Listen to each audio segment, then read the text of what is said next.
At 16 years old, I was barely getting D's on the exam. A few years later, I managed to ace every exam I had. And today, I'm a medical student. None of this would have happened if I didn't make an academic comeback. So how did I do it, and how can you do it as well? The story starts in 2019. Bad grades. My parents reminding me all the time that I need to be a doctor.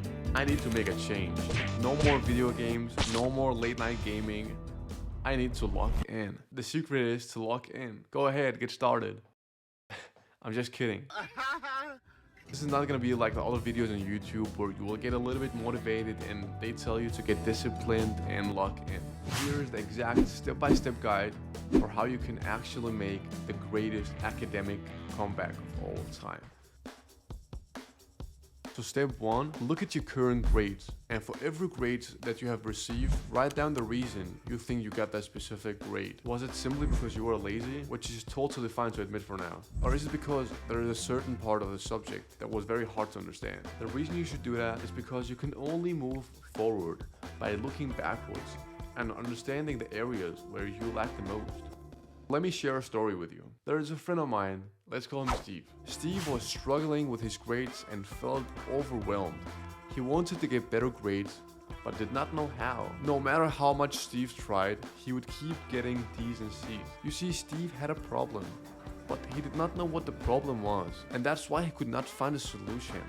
But one day, Steve and I had a conversation, and I told Steve, start with what you have. And Steve did exactly that. He took the time to write down the reason behind each grade. He discovered that his low math grades were because he was skipping foundational topics. His history grades, however, were bad because he found the subject uninteresting and skipped studying. He also asked his teachers for feedback on how he can improve his grades. And this clarity gave him the direction he needed to focus on his weaknesses and seek help for topics that he did not understand. So for the first step, you have to start by doing the necessary reflections on your performance and grades, and then you can move on. Imagine an athlete who had a bad season, and now the season is over. There are two types of athletes. The one who would relax and enjoy his holidays, but there's the one who does not even take a holiday. He analyzes the game and find out what he needs to work on to improve.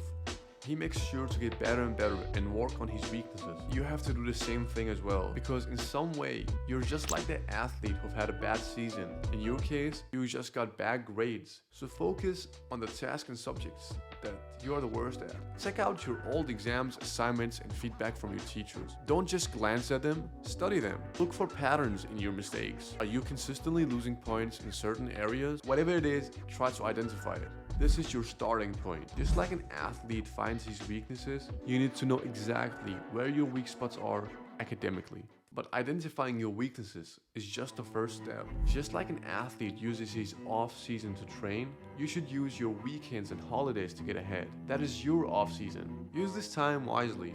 Set aside a few hours each day to focus on your weak areas. This does not mean that you can't relax at all. Balance is important, but make sure you're putting in the effort where it counts. And this leads me to my next point.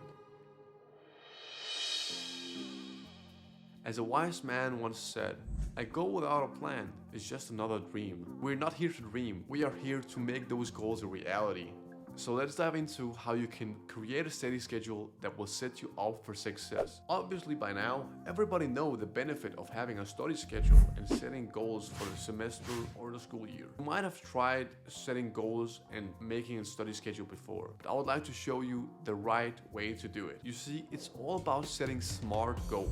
Your goals need to be specific and detailed. Instead of saying, I want to be better in math, specify exactly what you want to achieve. Instead say, I want to improve my understanding of equations. Make it specific and detailed. Your goals must also be measurable. You need to be able to track your progress. A good way to do that is, for example, by setting a goal to solve 20 math problems a week in the area that you have difficulties in, or to read 20 pages a week of the history chapter that you never read. Personally, I track my progress in Notion, where I type in how many pages that I've read, and it shows me how many pages that I still need to read to be able to reach my goal.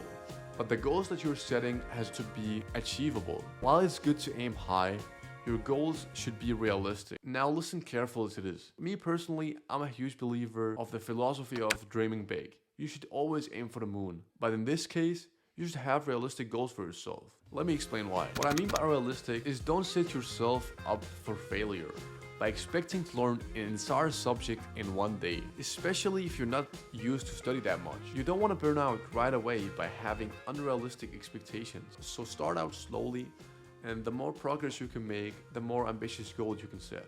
Your goals should also be directly related to your academic improvement. Focus only on what will make the biggest difference in your performance. If you're trying to make an academic comeback in the fastest time possible, you can't afford to waste time on things that will not improve your grade. Set deadline for your goals, whether it's daily, weekly, or monthly deadlines.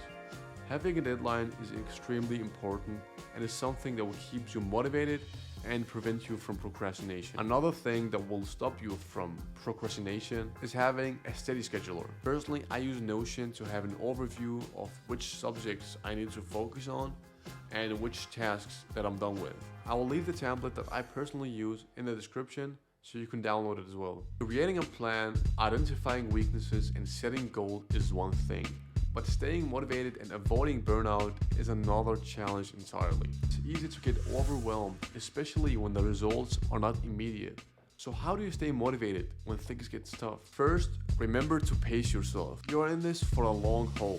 Take regular breaks and get enough sleep. Your mind is the most important asset in this challenge, so take care of it. And I want you to remember, the greatest academic comeback of all time is not only about grades. It's about transforming yourself into someone who can overcome challenges, someone who's just better. So now you know all of this. What are you waiting for?